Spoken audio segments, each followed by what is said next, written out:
सोचिए, किसी जगह के नाम में उसकी पूरी कहानी छुपी हो सकती है। जी हाँ, नाम सिर्फ पहचान के लिए नहीं होते, उनमें तो इतिहास, भूगोल, संस्कृति सब कुछ समाया होता है। अक्सर लोग कह देते हैं भाई नाम में क्या रखा है ना। पर आज हम एक ऐसी जगह की बात करने वाले हैं जहां उसके नामों में ही उसका कह सकते हैं सब कुछ छुपा है। और ये कहानी है भारत के एक बेहद खास राज्य झारखंड की। इसके जितने नाम हैं ना, उतनी ही इसकी पहचान की परतें हैं, जो एक एक करके खुलती हैं। तो चलिए साथ मिलकर इस सफर पर निकलते हैं। तो सबसे पहले सबसे जाने पहचाने नाम से ही शुरू करते हैं, झारखंड। आखिर इसका मतलब क्या है, कहाँ से आया ये नाम? बहुत सिंपल है। ये नाम दो शब्दों से मिलकर बना है। झार मतलब जंगल और खंड मतलब भूमि। तो झारखंड का सीधा साधा मतलब हुआ जंगलों की धरती। और सच पूछिए तो ये नाम इस जगह पर एकदम फिट बैठता है। ये पूरा राज्य छोटा नागपुर के पठार पर बसा है और वो अपनी घनी हरियाली, अपने जंगलों के लिए ही तो जाना जाता है। मतलब ये नाम सीधे सीधे इसकी जमीन से ही जुड़ा हुआ है। लेकिन रुकिए, झारखंड तो इसका आज का नाम है ना? अगर हम थोड़ा सा टाइम में पीछे चलें, इतिहास के पन्ने पलटें, तो पता चलता है कि सदियों से इस इलाके को कई दूसरे नामों से भी जाना जाता रहा है।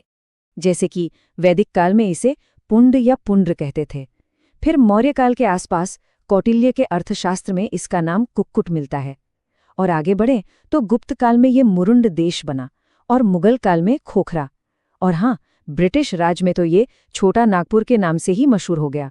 सोचिए, हर नाम अपने आप में एक पूरा का पूरा जमाना समेटे हुए है। और ये सारे नाम हमें यूं ही नहीं मिले, ये बाकायदा पुराने ग्रंथों और दस्तावेजों में दर्ज हैं। महाभारत में इसे पुंडरीक देश कहा गया, तो जैसा हमने देखा कौटिल्य के अर्थशास्त्र में कुक्कुट देश, मुगल बादशाह जहांगीर की आत्मकथा में ये खोखरा हो गया, और ईस्ट इंडिया कंपनी के रिकॉर्ड्स में छोटा नागपुर। तो ये सिर्फ नाम नहीं है, ये तो इतिहास के पक्के सबूत हैं। तो पुंडरीक देश से लेकर छोटा नागपुर तक का ये जो सफ़र है ना, ये इस इलाके के हजारों साल के इतिहास को अपने अंदर समेटे हुए है। हर एक नाम एक नए राजा, एक नए साम्राज्य और एक नए दौर की कहानी सुनाता है। अच्छा, इतिहास की बात तो हो गई, पर झारखंड की कहानी सिर्फ यहीं तक नहीं है। इसकी असली पहचान तो इसकी कुदरत में, इसकी प्रकृति में है। और क्या आप जानते हैं, इसकी खूबसूरत जमीन ने भी इसे कितने ही प्यारे काव्यात्मक नाम दिए हैं। मिसाल के तौर पर नेतरहाट को ही ले लीजिए। इसकी खूबसूरती इतनी बेमिसाल है कि इसे छोटा नागपुर की रानी का खिताब मिला हुआ है। या फिर सारंडा, जिसका मतलब ही है 700 पहाड़ियों की भूमि। है ना कमाल? ये नाम सुनते ही आंखों के सामने खूबसूरत सी तस्वीर बन जाती है। और ये लिस्ट तो काफी लंबी है। रांची अपने झरनों के लिए फेमस है, तो उसे कहते हैं झरनों का शहर। मालुती को मंदिरों का गांव कहा जाता है। हजारीबाग नाम से ही जाहिर है हजार बागों की जगह। और धनबाद को भला कौन नहीं जानता, भारत की कोयला राजधानी। मतलब हर इलाके की अपनी एक अलग ही पोएटिक पहचान है। चलिए अब इतिहास और प्रकृति से निकलकर आज के झारखंड की बात करते हैं, इसकी मॉडर्न पहचान की, जो है एक इंडस्ट्रियल पावर हाउस के तौर पर। और इस पहचान ने इसे दुनिया के नक्शे पर कुछ और ही नाम दिलाए हैं। जैसे जमशेदपुर को कहते हैं भारत का पिट्सबर्ग और बोकारो को झारखंड का शेफील्ड। अब ये सिर्फ कहने के लिए निकनेम नहीं है, ये नाम झारखंड को सीधे सीधे दुनिया के इंडस्ट्रियल इतिहास से जोड़ते हैं। पर सवाल यह है कि ऐसा क्यों कहते हैं? देखिए, जमशेदपुर में टाटा का इतना बड़ा स्टील प्लांट है कि उसकी तुलना अमेरिका के स्टील शहर पिट्सबर्ग से की जाती है। और वहीं बोकारो का जो मेद्रा गांव है, वो कभी हथियार बनाने के लिए जाना जाता था और आज इंडस्ट्रियल टूल्स बनाता है, बिल्कुल ब्रिटेन के शेफील्ड शहर की तरह। तो ये नाम सिर्फ इन दो शहरों की कहानी नहीं है, ये तो पूरे भारत के इंडस्ट्रियल डेवलपमेंट में झारखंड के जबरदस्त योगदान को दिखाते हैं। और इस सब की नींव क्या है? यहाँ के अमीर मिनरल रिसोर्सेस, यानी यहाँ की विशाल खनिज संपदा।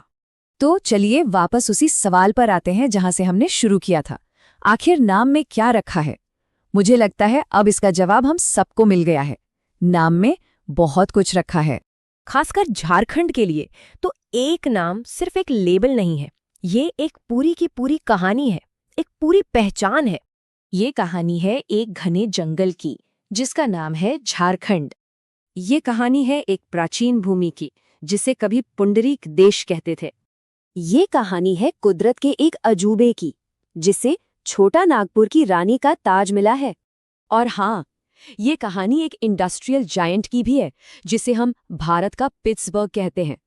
ये सारे नाम जब एक साथ मिलते हैं, तब जाकर झारखंड की पूरी और सच्ची तस्वीर सामने आती है। ये सब हमें सोचने पर मजबूर करता है ना? जरा सोचिए, अगर हमारे अपने शहरों या गांवों के नामों को जुबान मिल जाए, तो वो कौन सी दिलचस्प कहानियां सुनाएंगे।